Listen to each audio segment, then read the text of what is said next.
Hello साथीहरू, म चाहिँ यहाँ ढुङ्गा बोक्दैछु है।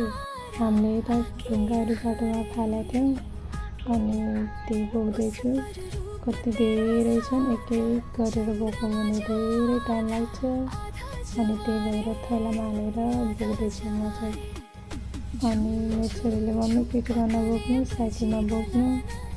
म पनि बोक्छु, साइकलमा दगालिदिन्छु। साइकल लैजानु भने अनि म चाहिँ नक्कली छोरी साइकल लगेर गएँ। काम गर्न नसके पनि छोरीले मम्मी म पनि गरिदिन्छु भनेपछि कति खुसी लाग्छ नि आफ्नो बच्चाले भनेको। अनि म धेरै थैला भरेर राख्न सकिँदैन माथि, त्यही भएर थोरै भरेँ अनि केही गरेर हाल्दैछु। अनि अब म लान्छु। आफ्नो छोरी भएपछि कति राम्रो नि है। आफ्नो मम्मीको पछि पछि लाग्छन्, आफ्नो मम्मीलाई कति माया गर्छन्। अनि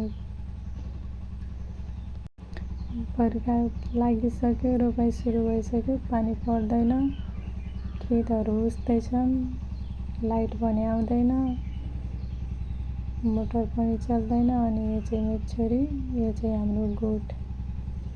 आजलाई यति नै, बाई बाई।